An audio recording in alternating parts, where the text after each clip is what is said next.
مرج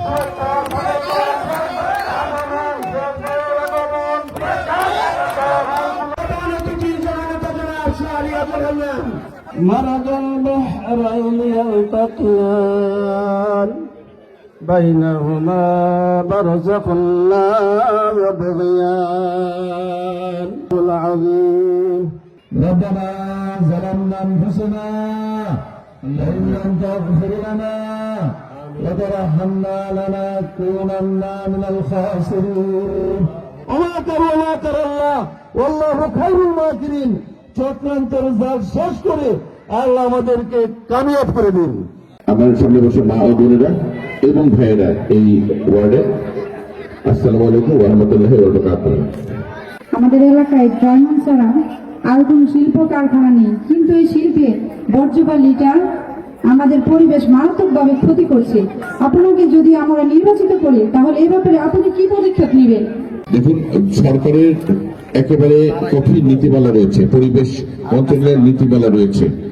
সেই নীতিমালা অনুসরণ করে যে কলকারখানাগুলা এখন চলছে এবং যেগুলা সামনে ইনশাল্লাহ আসবে, সবার ওই নীতিমালা অনুসরণ করে এখানে যে বর্জ্য যে ময়লা যায় সেটা সঠিক ভাবে, এটাকে আমি নিজে বলি রিসাইকেল, মানে আপনার পরিবেশ বান্ধব প্রক্রিয়ায় এটাকে প্রক্রিয়াজাত করে তারপরে তাদের কিন্তু এখানে ব্যবসা করতে হবে, তাছাড়া কিন্তু এখানে কেউ ব্যবসা করতে পারবে না। কেননা এটা আমাদের গায়ের কথা না, এটা হলো সরকারি নিয়ম, এটা আইন। ৬ নং ওয়ার্ড এলাকার যোগাযোগ ব্যবস্থা খুবই খারাপ। আপনি নির্বাচিত হলে কতদিনের মধ্যে এই কাজগুলো সম্পূর্ণ করবেন? ইনশাল্লাহ আমি যদি আপনাদের সমর্থনে সংসদ সদস্য নির্বাচিত হয়ে আসি, আমি এই লোকের এই বিশেষ করে আপনাদের ডুমদিয়া পাঁচশো এই এলাকায় যেটা অনেক পিছিয়ে পড়েছে যোগাযোগ ব্যবস্থার কারণে, সেইখানে আমি আপনাদের সাথে আলাপ আলোচনার মাধ্যমে যত দ্রুত সময়, আপনি সময় বলেছেন, এই সময়টা সর্বনিম্ন সময়, আমি সর্বনিম্ন সময়ের মধ্যে আমি এখানে যে রাস্তাঘাটগুলো করা দরকার জরুরি প্রয়োজনে, তাতে আপনারা ইউনিয়ন হেডকোয়ার্টারে বা উপজেলায় যেতে পারেন দ্রুত, সে ব্যবস্থা গ্রহণ করবো। ধন্যবাদ। আমরা 17 বছর ধরে আমরা কিন্তু বিএনপি আমরা নির্বাচনে আসতে পারিনি, আপনাদের জনগণের কাছে আসতে পারিনি, সমর্থন নিতে পারিনি। আজকে এই সুযোগ এসছে। আর এই 17 বছরের একটু পিছনে যেতে হবে। 1991 সালে আমার মরহুম পিতা আপনার রাস্তাঘাট, স্কুল, কলেজ, মাদ্রাসা অনেক কিছু গড়ে তুলেছিলেন। ওরা আরো অনেক পরিকল্পনা ছিল, কিন্তু এরপরে 17 বছর আর আমরা কেউ যেহেতু ভোট কেন্দ্রে যেতে পারেননি, আপনারা ভোট দিতে পারেননি, আমি মা বোনদের ভাইদের আমি অঙ্গীকার করছি, এটা আমার মরহুম পিতা ব্রিগেডিয়ার হান্নান স্যার অসমাপ্ত কাজগুলোর একটি অবশ্যই। আমি যদি আপনারা আমাকে আগামী ফেব্রুয়ারি মাসে ধানের শেষ মার্কায় ভোট দিয়ে আপনারা নির্বাচিত করেন, আমি সবার আগে কাপাসিয়াতে পরিবেশ বান্ধব শিল্প কারখানা গড়ে উঠবো এই গ্যাস সংযোগ দেওয়ার মাধ্যমে।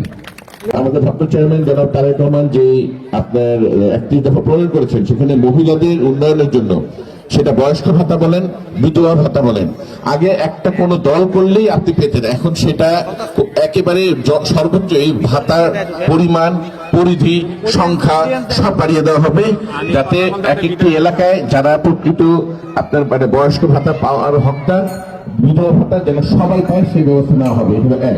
স্বাস্থ্য খাত, শিক্ষা খাত সবই তখন কিন্তু আপনার ধীরে ধীরে আপনার কি বলে উন্নতি হবে। একটা দলে ভোট দিলে আমি ফেরতে যাব, এর চেয়ে বড় নাফরমানি কথা কি হতে পারে? কাজে আমার মা বোনেরা, ভাইয়েরা, এই প্রতারকদের ব্যাপারে খুব সাবধান থাকবেন। কাজে আসেন আমরা সবাই ঐক্যবদ্ধ থাকি। কাপাসিয়া কিন্তু 17 বছরে অনেক পিছিয়ে গেছে, আমাদেরকে কিন্তু অনেক দৌড়ায় আগাইতে হবে। এবং আমার মরহুম পিতা ব্রিগেডিয়ার হান্নান স্যার, আপনারা ওনাকে ভরসা করছিলেন, উনিও কিন্তু আপনাদের সেই বিশ্বাসের মর্যাদা দিয়েছিলেন উন্নয়নমূলক কাজ করে। আমরা যেই দল করি বিএনপি, আমরা হলো সহনশীলতায় বিশ্বাসী, আমরা সবাইকে নিয়ে চলতে চাই। কাপাসিয়াতে মাদক কারবারি, মাদক সেবী, মাদকের মূলোৎপাটন করা হবে ইনশাল্লাহ আপনাদের সহযোগিতায়। এলাকায় আমি সবার আগে ইনশাল্লাহ নির্বাচিত হলে আমি সাম্প্রতিক সময় আপনাদের যোগাযোগ ব্যবস্থার ব্যাপারে আমি বিশেষ নজর দিব।